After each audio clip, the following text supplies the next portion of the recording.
Welcome to Lessons That Last, where a researcher and a teacher talk about what it means to make a lasting impact on students' lives.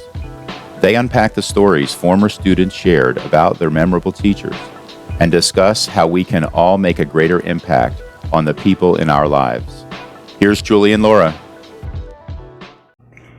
Hello and welcome to the Lessons That Last podcast. I'm Julie Hassan, professor, researcher, and so happy it's summer.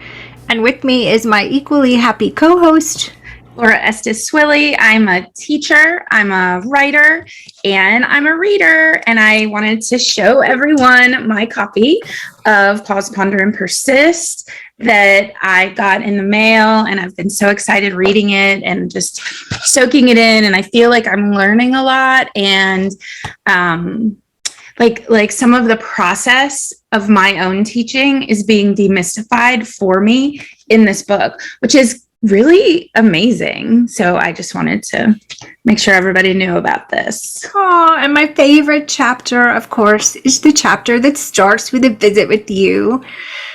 You're like my muse in every book. There's a little Laura sighting and some wisdom. We have to find a way to integrate that into all the creative works. So thank you for reading. Thank you. It's fun to have it out in the world and talk to people who read it, because you write something and it just belongs to you, and then you put it out and it belongs to whoever's reading it, and they find in it what speaks and resonates with them.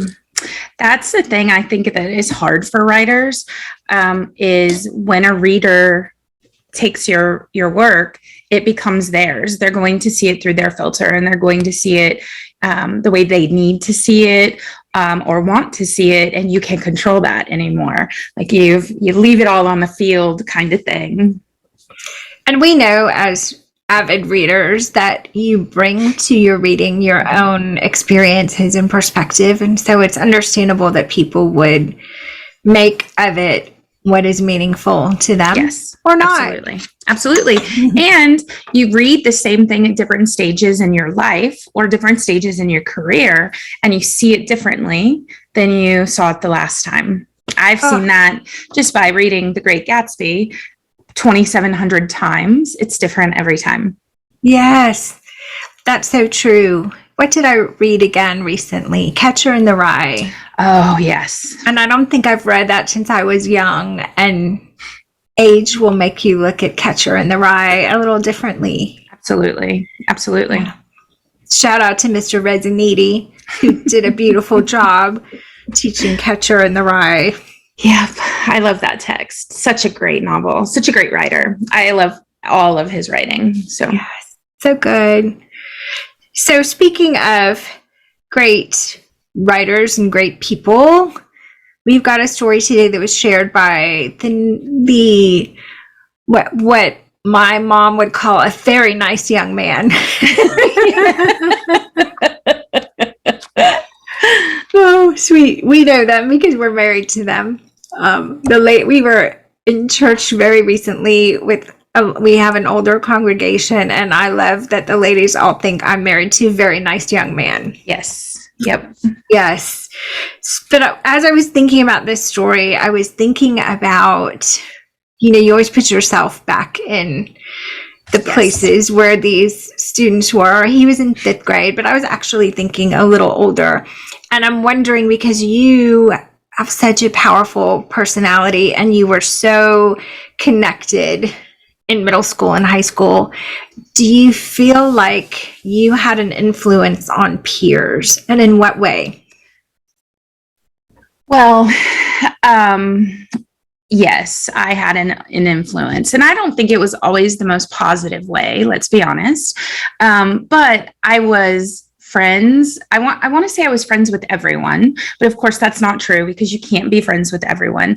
But when I say that, I mean every type of person. Just like every high school, since the beginning of high schools, there are little groups of types of people, because we tend to come together with the people who are like us. And I always had friends across the spectrum of people.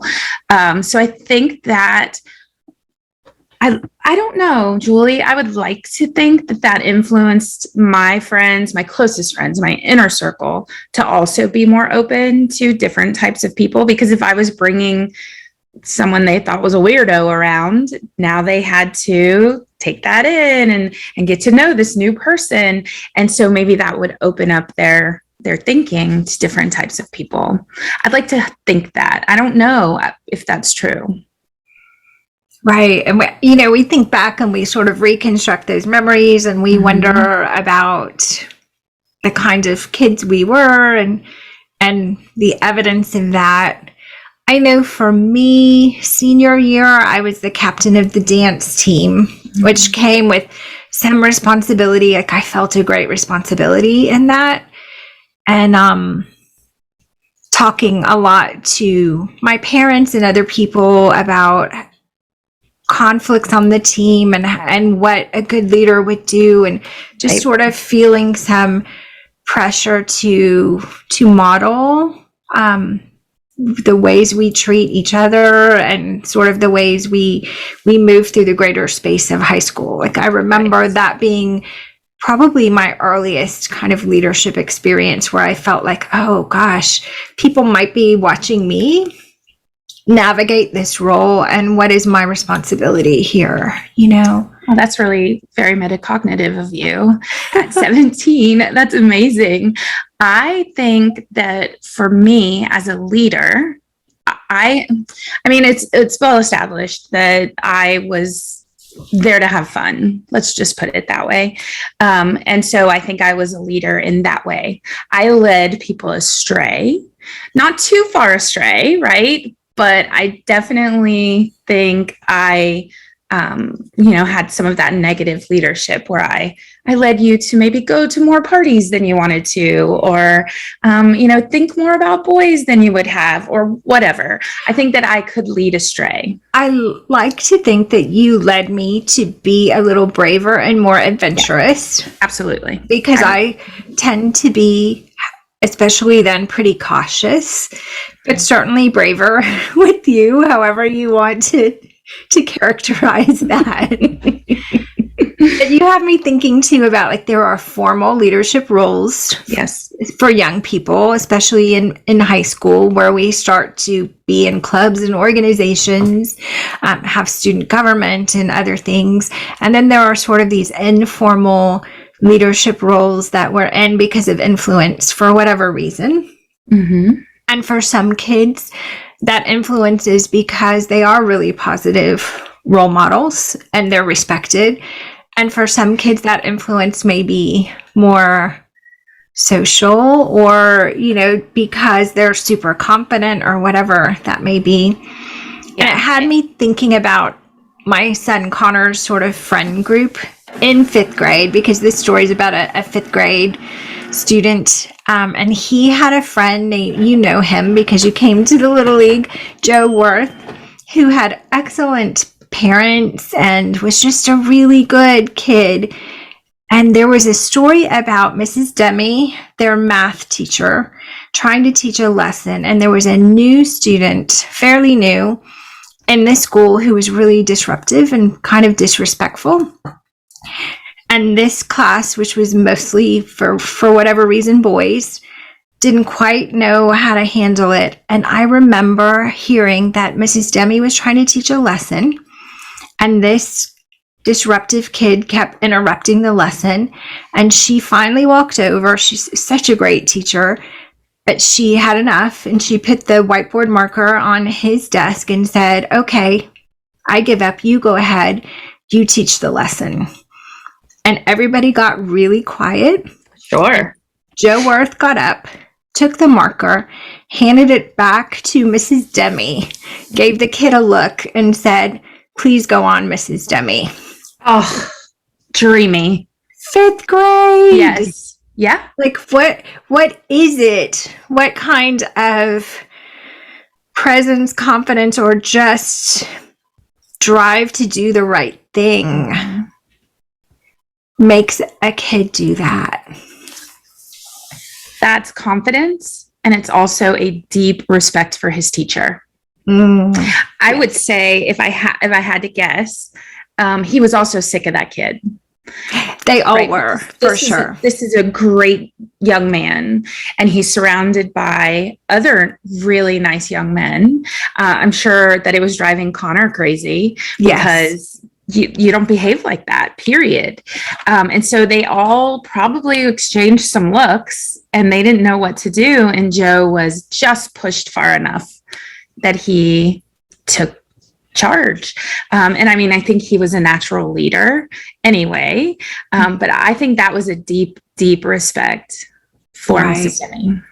Oh, and they loved Mrs. Demi, you know, and rightfully so. Pretty amazing. But I remember hearing that story. I think I heard it from Connor and then from a couple other kids, and then had a conversation with Deb Demi, who was my colleague, about it, and we were just like, "Wow, yay!" You know, look at our young ones, and that he stood up and did the right thing. And it's hard to stand up and do the right thing, especially when you're so young and there's so much pressure and confusion. And absolutely, it's hard to be the one to kind of become the spokesmodel for everyone who is afraid to speak up, or to be the one to push back a little bit on your peers.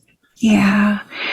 So as a high school teacher, I mean, you see things a little differently than I always worked in elementary.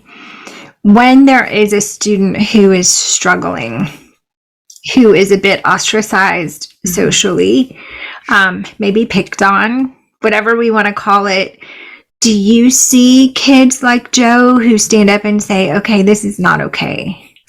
Absolutely. Nice kids are nice kids, no matter how old they are or what grade they're in. And I say nice because I think it's just a nice person who notices someone is struggling socially. And then it's also a nice person who is able to reach out a hand, but it requires confidence, obviously some measure of leadership. I was thinking about this story and witnessing something in my classroom that I did not really orchestrate, other than seating people next to each other. So that's a thing that I can do, is either put you in a group together or seat you next to each other. And depending on how well I know a student, you know, I might make a nudge. But this was 2020, coming back with our masks on, stressful time. And I had a student who was obviously going through something. And they pulled me aside at one point and said, I am now a they, I'm a they, them, not a he, him anymore. And I was like, okay, that's fine.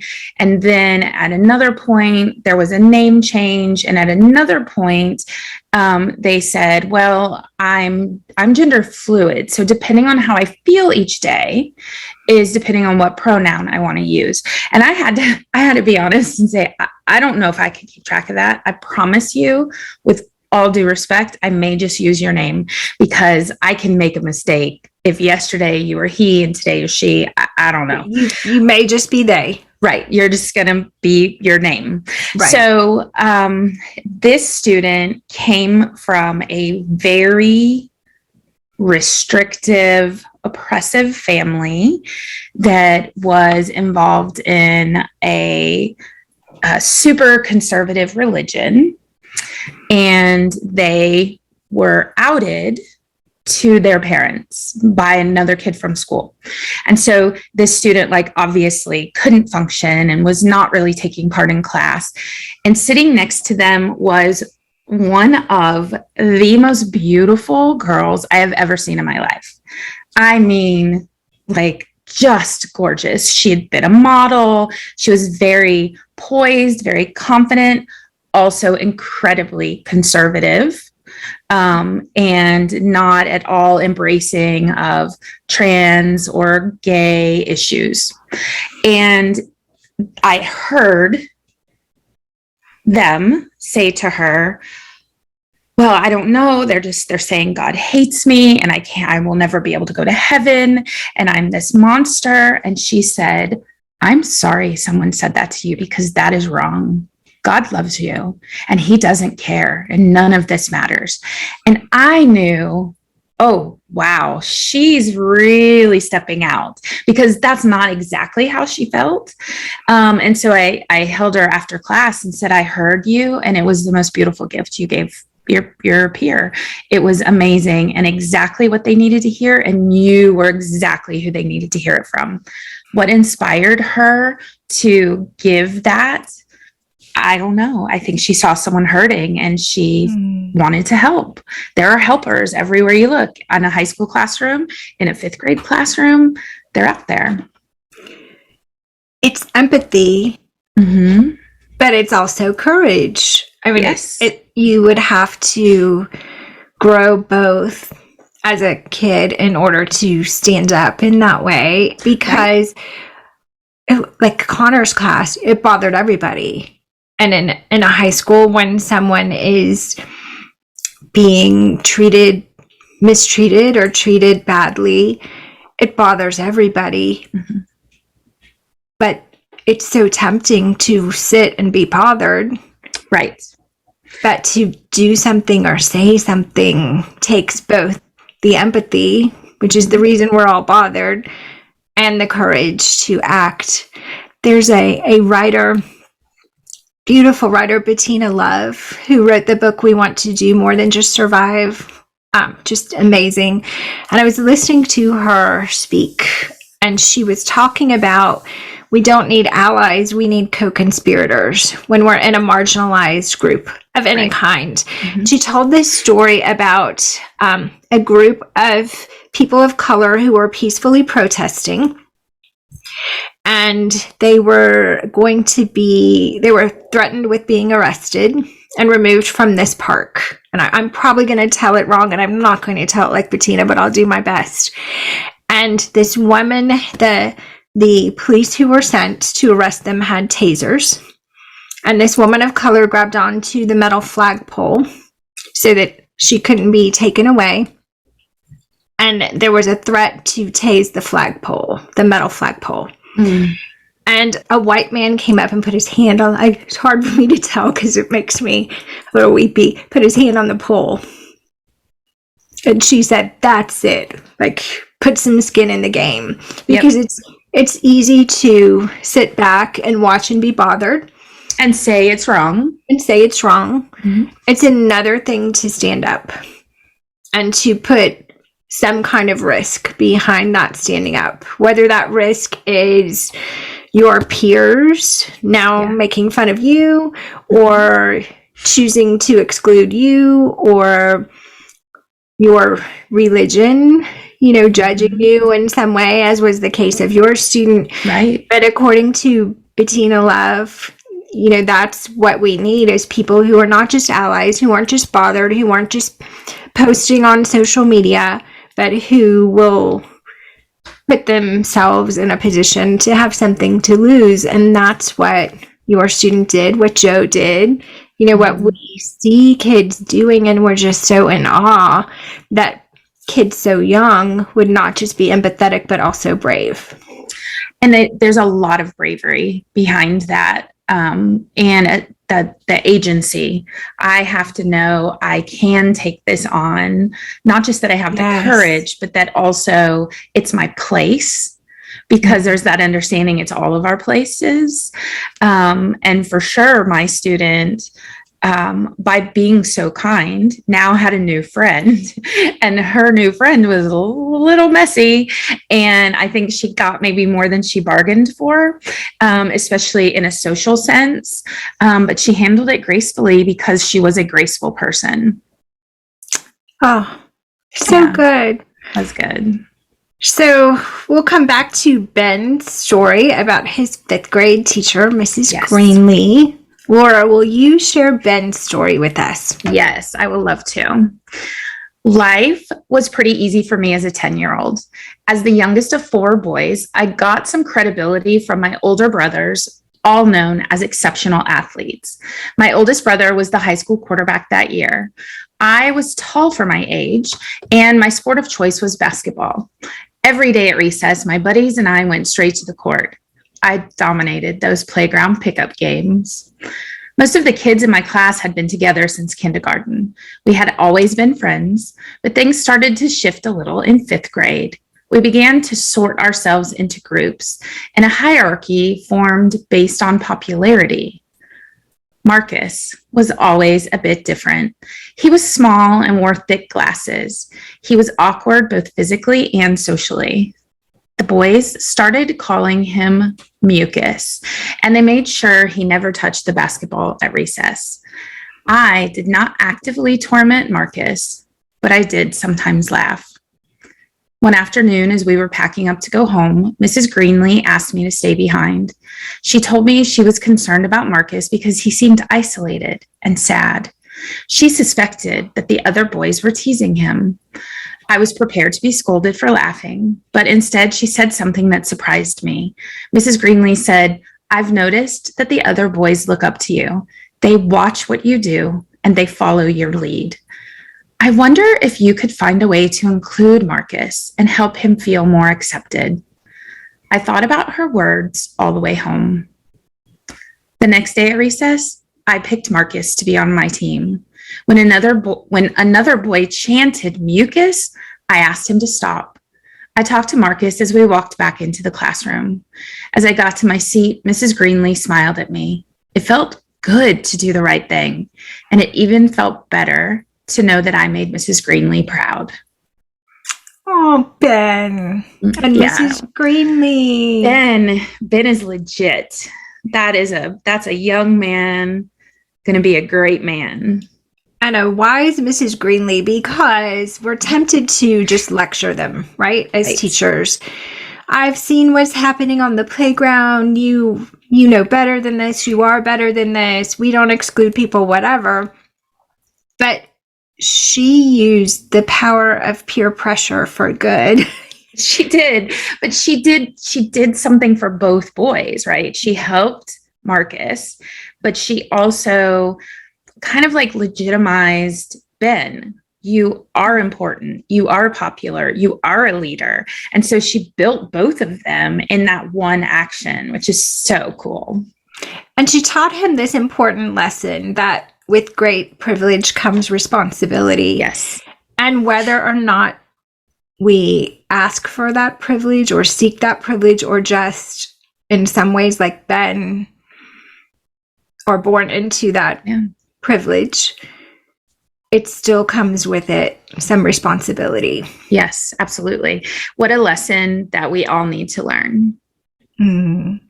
Yeah. And your beautiful student who also, I mean, pretty is a privilege, right? Pretty is a privilege. Had some degree of privilege and social capital and took a risk. The white man at the flagpole certainly brought much more privilege than the Black woman who was peacefully protesting. So with the privileges we have comes some responsibility for those who don't have that same level of privilege, right? Absolutely. Absolutely. And what an important lesson to teach without. Okay, so I know this story is from 5th grade. And so this young man is probably now 30, maybe. But in our time right now, the word privilege and the idea of having privilege has become a polarizing idea. So to be able to talk about it without actually calling it what it is, I think is powerful, because once we say privilege, there are people who just shut down. But the way she came at it was, the other boys really look up to you. You're popular. Well, obviously that's privilege. He gets things other people don't because they look up to him. But she kind of subverted that idea and just talked about him as a person. And maybe if we, as a society, could come at it from that angle, we could handle it a little bit better. Yeah, it would have been easy for her to be preachy in that situation. You have so much. Why aren't you helping this poor boy who doesn't? Yeah. Yeah. You know, this is wrong. And you know, all of that. It would have been easy to just be preachy. Yeah. But instead, she spoke to him in a way that helped him decide to do the right thing. And I love that. I think it's, and I don't know, I could be wrong. I think it's easy to fall into being a little preachy with the little ones. And I know fifth grade is a big deal in an elementary school, but when you stand him up next to a senior, he's a kid, he's a little boy. And so it's easier because we see them as so young to talk down to them. That doesn't work in my world at all. So see me try to talk down to somebody in a senior English class. They've got a lot of adults preaching at them, don't they? Exactly. So I always come at it from the side rather than above, but I would think it's probably pretty easy to fall into that with the little guys. Yeah. Yes. And it's powerful to them when you challenge them by the way you talk to them. You know what I mean? Yes. When you talk to them in ways that acknowledge that they are capable of thinking for themselves. Yes. Autonomous thinkers. Yes. The other thing I was thinking about when you picked this story, we had so many good movies back in the 80s, but The Breakfast Club, yes, is a forever favorite. And for some reason, now I thought a little bit about Lucas, the movie Lucas, but it didn't quite have the same power as The Breakfast Club. Did you make that connection? Did you think? Yes. So The Breakfast Club is never far from my conscious thought. One, because high school hasn't changed that much. Kids have changed, please. But at our essence, we're still the same. And I have in my classroom, and have for years, a huge poster from The Breakfast Club. It's probably the marketing. It might be like the cover of the VHS, I guess, of them in front of the lockers. And then next to it is the essay that they turned in. And it's right square central where you have to look at it. If you're 17 years old, you want to turn in your paper, it's in your face. You need a marker, it's right there. That kind of thing. Because I feel like that essay is so powerful about breaking down barriers and standing up for each other, and really like not allowing ourselves to be mistreated. I want them to read it. I want them to see it, but I want them to see it on their own time. And so every year, multiple kids talk to me about The Breakfast Club. Multiple kids decide to watch it because it's on my wall every day. So it must be important. And then they come back and talk about it. So somebody else now wants to see it. I'm spreading the word of The Breakfast Club, like grassroots movement. You are the unofficial PR for continuing viewing of The Breakfast Club. Yeah. You know what I really loved about that? I love so many things about that movie and about all of those movies, with all those Molly Ringwald movies back in the day. Was that idea that from the outside, some people's lives look really pretty and perfect. Because it was clear for a couple of those kids in detention that day that their lives were struggle. Yes. But a couple of them, Molly Ringwald. Three of them looked really great on the surface. And then once they got to know each other, they realized everybody had something or some things. Yep. That were challenges, and that maybe we are more alike in that way than we think. Exactly.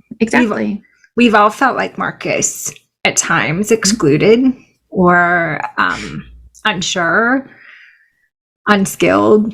Right. And even if you weren't ever treated as Marcus was treated, you felt like Marcus, and you were afraid that's how you were going to be treated. I think that is universal.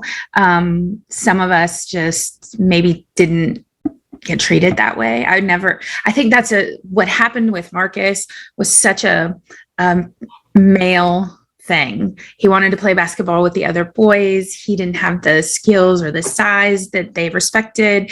And so they mocked him. I never worried about that. But I, of course, worried and recognized that I was different than everyone else. And are they going to realize it and turn and target me? That's a very real worry for school age kids, for sure. But it's a human, as humans, being excluded is a real fear. Like, it's a biological fear. Yes. Yeah. So we all have that fear, even those of us who look super put together and confident. Fear of being shunned or excluded. Yes. Yeah. So watch The Breakfast Club. Do it. Yeah. The one bone I have to pick with The Breakfast Club, and I understand the need for it in moving the story forward, is the characterization of the school administrator. Although I have been known to say, when you mess with the bull, you get the horns. Yes. And if you're going to watch a teen movie, the adults are not going to come off looking very good. That's true. That's just the way it's going to be. Between him and Ferris Bueller's Principal, I'm not sure school administrators got a good depiction, a positive depiction in the 80s movie. Well, there was Grease. And I mean, it was that like 79, 80. And their principal, she didn't just put the prince in principal, she put the pal too. Yes. And did some fabulous morning announcements. Yeah, so cling to that, Julie. Okay. Cling to that. Okay, I will. My only beef that defies any generalization that people would make. So my beef with The Breakfast Club is not the one that you would probably expect. And I didn't have the beef until I was a teacher and wished I could show it to my students. This is such a powerful movie to share with kids of all ages, because those like stereotypical lanes that they're in still are ever present. It's the pot. It's the pot smoking. And I can't show that and glorify that because it is definitely glorified in the movie. Never bothered me. It doesn't bother me as a viewer, but it keeps me from being able to use that movie the way I want to. Thinking maybe they did that just so it wouldn't get shown in schools. Want to keep your movie from being shown in a school. There you go. Have some explicit drug use. Gratuitous pot smoking. I'm just gonna do a little public service announcement here. We are not in any way endorsing anything. Any kind of addictive substance. No, not at all. Here are the lessons of the last podcast. Well, yes, because that's my beef with the movie. So we're definitely not endorsing. Right. Although we kind of are endorsing the movie, but you watch it on your own, of your own fruition, on your own time. And honestly, it's such a small piece of the movie that you probably, until I brought it up, you didn't even remember it was there. I hadn't thought about it. Now, I teach elementary, so I never would have had any kind of inclination to show that movie. But yeah, I hadn't thought about that. Yeah. And so it's easy to forget because it's not really a major plot point, not as much as the administrator being vilified is a major plot point. It is a major plot point. And I get it. As someone who writes narratives, I understand you have to have a villain, but yeah, let's not generalize the school admins.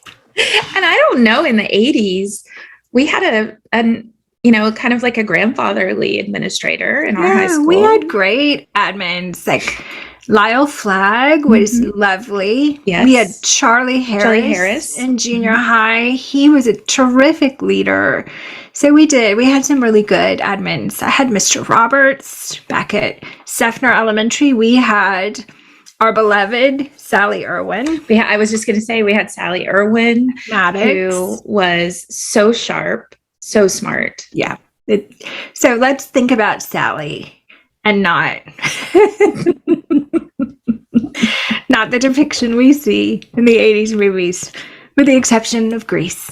So that's probably a good a good ending to this week's episode of the Lessons the Last podcast. So, friends, thank you for being empathetic and courageous, and thank you for helping your students become empathetic, courageous humans too. We're so grateful for you, educators. Thanks for listening. We'll see you again next week. Have a great week, friends. Thank you so much for joining us. We hope you will subscribe to the Lessons That Last podcast wherever you listen. Give us a rating too, which will help other listeners find us. And don't forget to visit chalkandchances.com for more stories. You can also find more information on Julie's research and books. While you're there, take the quiz to find out what kind of memorable teacher you are. I took it and was surprised by what I found. I think you'll find good food for thought. Let us know about your quiz results. We hope you will meet us here each week and bring a friend to share the conversation.